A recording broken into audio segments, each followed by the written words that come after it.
Welcome to the psychoanalytic talk, and today we're going to talk about splitting, one of the main defense mechanisms of the mind. So here I'm going to be talking about two subversions of the splitting defense mechanism: splitting of the object and splitting of the ego. So my aim in this video is not to go into all the intricacies, because it's a concept that's basically been thought about by hundreds of authors, and there's a lot of nuance to be put in this discourse. But I'm going to really go back to the basics, to the Kleinian and Freudian vision of splitting. So that's my aim in this video, is to basically break it down in the most basic forms that we know of. So fundamentally, what is splitting? And I'm going to start with this. What is splitting? Splitting is a defense mechanism in which the mind cannot reunite good and bad. Therefore, they get separated in a good part and a bad part. There's no interplay between the two of them, meaning there's no link, there's no bridge between both good and bad islands. They're just separate. The mind does that because basically reuniting them would be too complicated and would threaten the destruction of the good elements by the bad ones. Therefore, to avoid complete destruction, they are broken off. And it often oscillates. Someone can be basically in a good position, then in a bad one. So here we're going to see that splitting has two levels. The first level I'm going to talk about is the splitting of the object. What does it mean? Well, it's the splitting of the relationship. Very early on, the baby cannot reunite good and bad, at least in Kleinian theory. The good and bad elements, good and bad mother. Therefore, baby splits between good mother that's there to basically nurture him, love him, take care of him, with bad mother that is frustrating, does not care, can be sadistic, and so on and so forth. Therefore, because baby cannot reunite both of those images internally, he breaks them off. Good mum and bad mum. Of course, I'm saying mum, but it's the caregiver. It could be the father, it can be the brother, so on and so forth. The idea here is that baby cannot deal with the complete relationship. Therefore, he has to fragment it.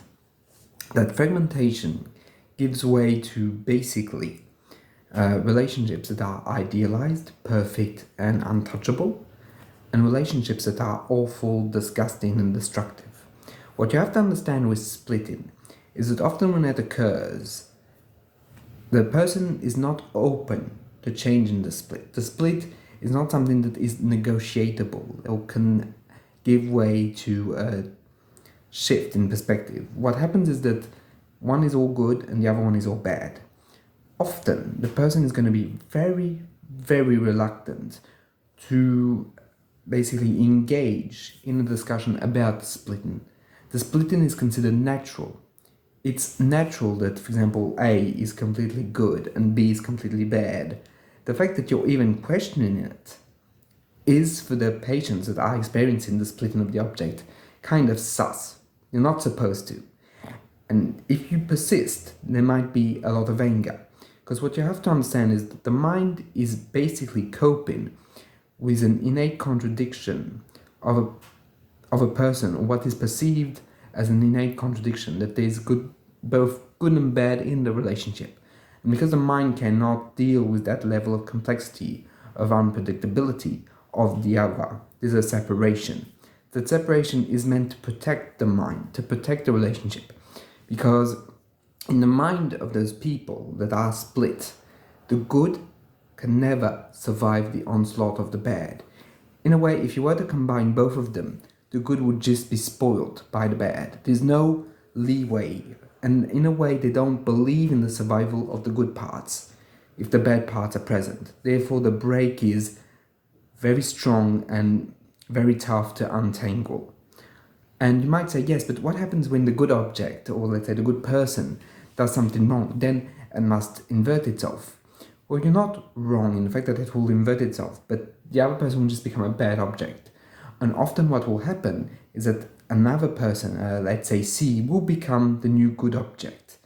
See, the problem with splitting is that it's not because you do something wrong and you're the good object that it's the reunification of the splitting. What has to happen is that the individual has to gradually gain trust enough in the relationship to be able to allow that relationship slowly, very slowly but surely, put in bad elements that do not break the whole ensemble, meaning basically they don't break down the good elements. In a way, the person has to be shown that the goodness of the relationship isn't going to be destroyed by the badness of certain elements or certain functions of the relationship. I.e., that it's not because mother frustrates, she's bad. It's just like that happens. It's just part of the relationship, and that's okay. But that needs a lot of time, a lot of repetition, a lot of care. It is not by, how can I say, aggravating the individual that splitting will be reunited.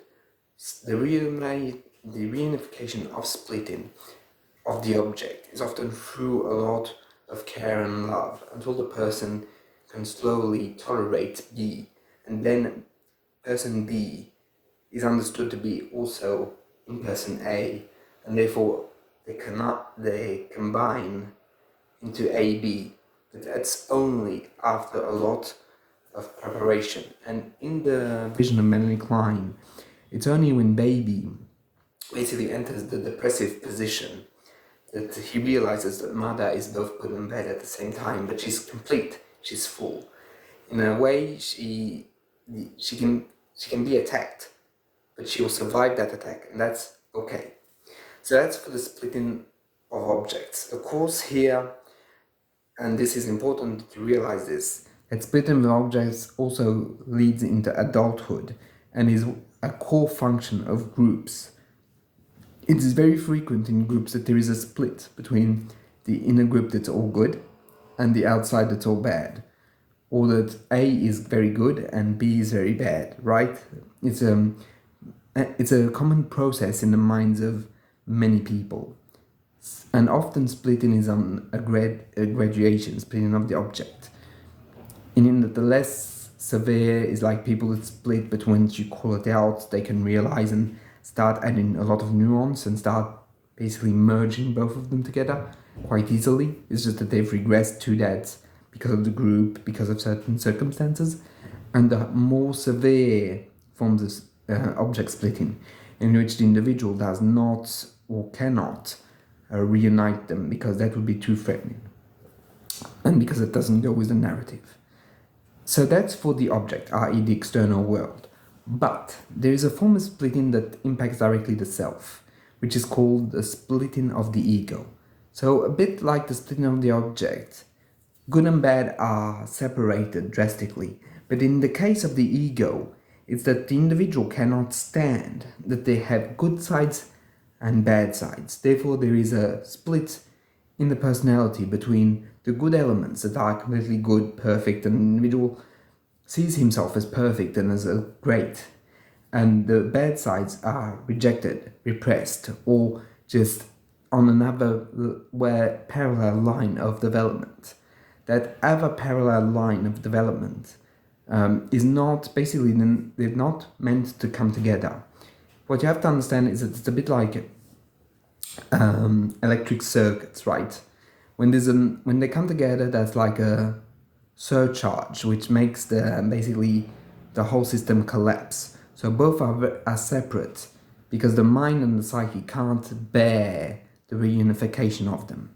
So in these cases, it's often a very severe form of splitting when it's in the ego, because basically that implies that the individual has not had basically a reunification of good and bad elements within themselves, meaning that they feel too fragile to do it, to be able to reunite, and to be able to even acknowledge that there are bad elements within their psyche, meaning that basically it's an all good process.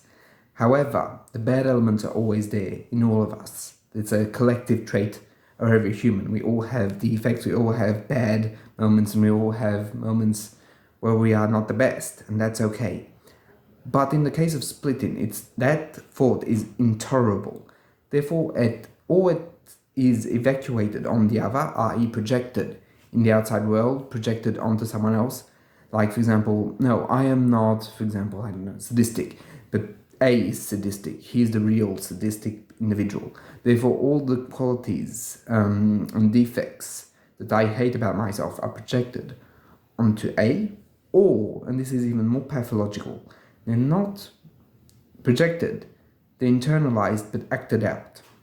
So, for example, to talk about the split of the ego in how can I say, in a very how can I say, very pathological way. For example, we can talk about, for example, murderers that sometimes do kill other individuals, but split that side of themselves and go for a more charitable vision of themselves in which that did not happen, or this is not who they are, and they lie, deny, and split that part of themselves that has committed the action.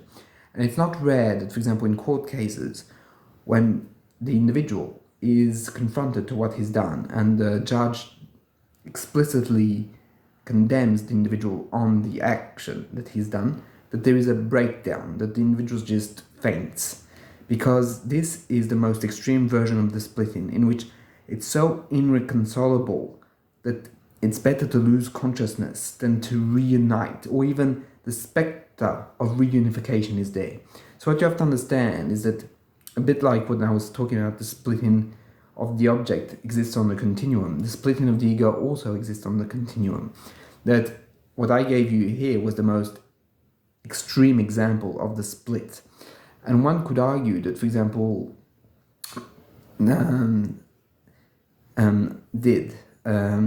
identity disorders, or multiple personalities as they were called, is a version of that, of splitting between many parts of, and fragment the self, because the self cannot be reunited. One could also interpret the false self and the true self, allowed Donald Winnicott, as a version of splitting of the ego, i.e. the ego cannot deal with all of this, so therefore it sends a false self, a split side of itself, to be able to connect with others on the surface, or at least try to, and adapt to others, while keeping another side of themselves cut off. And basically that split is something that you can see in a whole range of psychological and psychopathological functionings. And it's not unique, let's say, to psychotics or narcissistics. It's present, but it's not unique.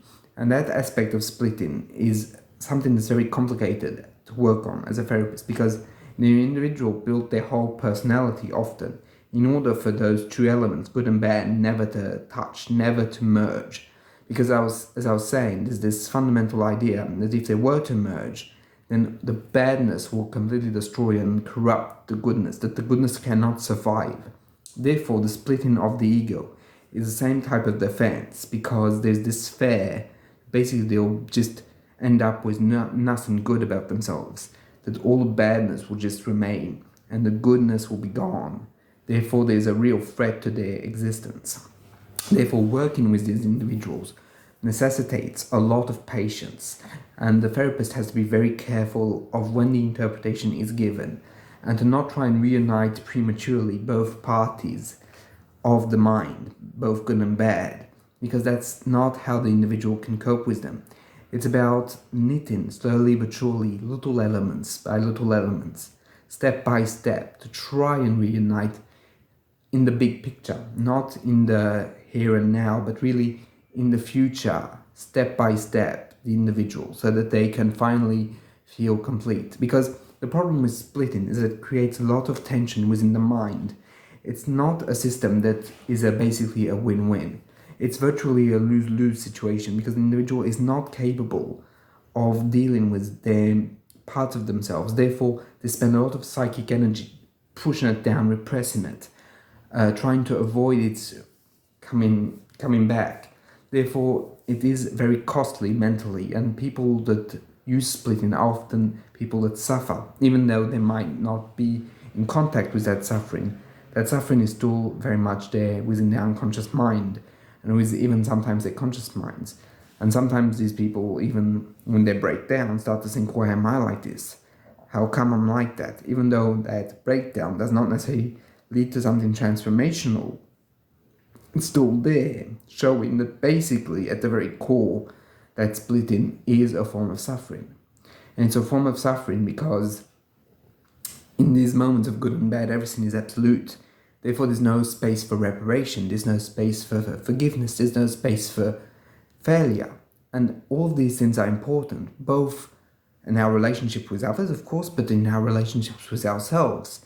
How many times do we have to forgive ourselves for basically not being what we should be or not doing what we should be? And all these things are prevented when there's splitting, because if you're all good, there's no reason why you should forgive yourself for anything, because you're perfect.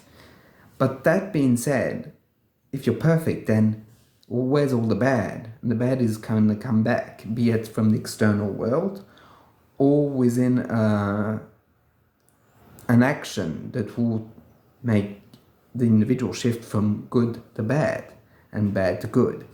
So fundamentally, that was my take on splitting.